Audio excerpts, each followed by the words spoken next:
Hey everyone, let's jump right into this. Welcome to today's Explainer. We're doing a really deep, kind of fascinating dive into the complex world of aquarium trace elements. If you spend any time geeking out over water parameters or running your own aquatic experiments, you've absolutely run into iodine, strontium, and manganese. But as we're going to see today, managing these bad boys takes way more than just blindly pouring liquids into your tank. It's a super tempting idea, right? The whole allure of automated dosing routines. We all want that magical set-and-forget system just humming along in the background. But actually, that approach can be a massive trap. Relying on passive routines with active monitoring, you're basically inviting disaster. Using the wrong product, overdosing, accidentally introducing impurities, or just not testing enough, it can silently wreck a perfectly healthy tank. You might think you're helping your system thrive, when in reality, you're slowly pushing the whole thing way out of balance. Section 1. The Trace Element Trap. To dodge these invisible problems, we really have to respect what the word trace actually means here. We're not talking about your bulk nutrients like sodium or nitrate. No, trace elements are microscopic drivers of biological and chemical processes. Because the concentrations are just so unbelievably small, the golden rule for everything we're looking at today is this: availability and chemical form are absolutely crucial.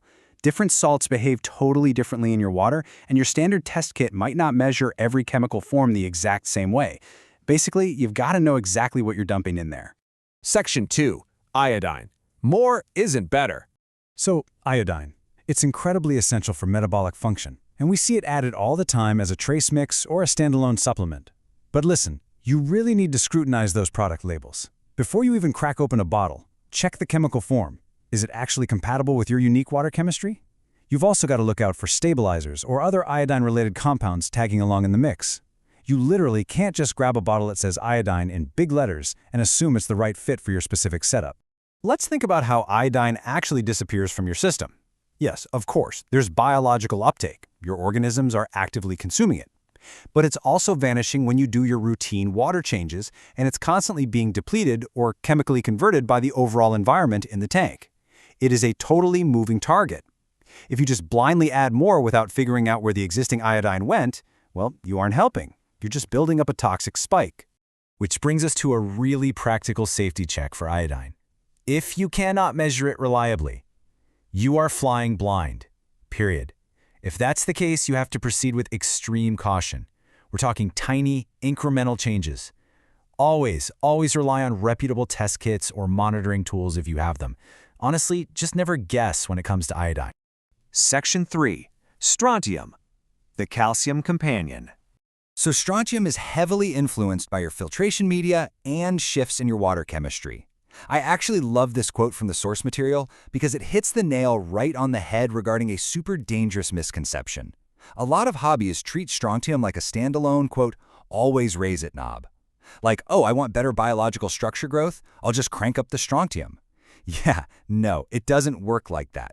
Thinking it does is basically a fast track to masking deeper systemic issues in your tank. Adjusting strontium in total isolation is a massive mistake.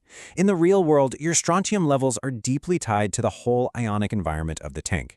If you're tweaking strontium without carefully factoring in your calcium, your alkalinity, and the overall consumption patterns of your system, you are going to introduce some major imbalances.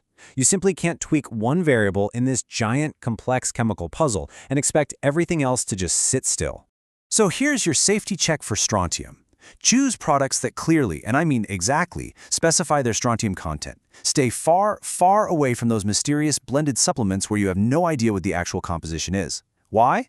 Because if you change a bunch of parameters all at once with some mystery soup, you make it literally impossible to figure out what caused a good or bad reaction in your tank. You just lose all your diagnostic power.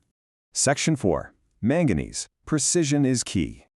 Now, manganese is absolutely essential for plant growth and microbial activity, but man, its chemistry is incredibly sensitive. It actually varies wildly based on existing water conditions like your pH and oxidation states.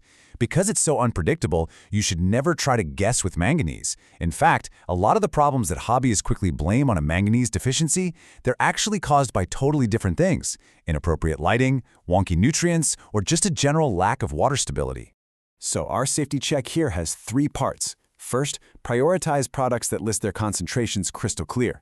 Second, dose highly conservatively. And third, and this is a big one, ensure your test kit actually matches the specific chemical form of manganese that's in your product and in your water. If your kit is testing for one oxidation state, but you dosed a totally different one, your readings are useless. You could easily end up drastically overdosing without even realizing it. Section 5. Rules for responsible dosing. So how do we pull all of this together? Let's look at how this unifies our whole approach. For iodine, the core rule is small increments and reputable kits, mainly because depletion is so variable. For strontium, avoid those mystery blends so you aren't masking underlying calcium and alkalinity issues. And for manganese, verify that your test kit matches the specific chemical form since it's so incredibly sensitive to pH. The elements themselves are very different, but the need for absolute precision, that stays exactly the same. These rules naturally build into 5 steps for good hobby hygiene. 1. Start low and just observe how the system responds. 2. Confirm your baselines. You got to know your starting point.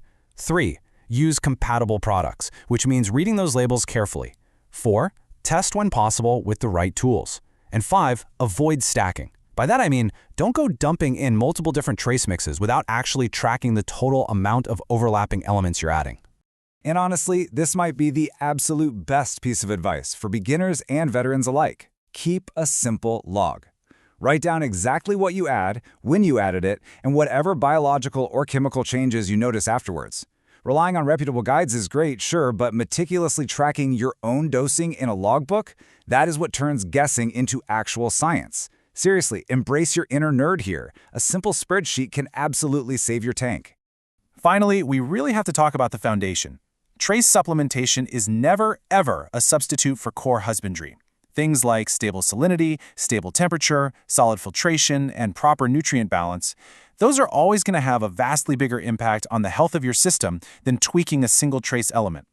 If your basics are out of whack, well, no amount of perfectly dosed strontium is going to save your tank.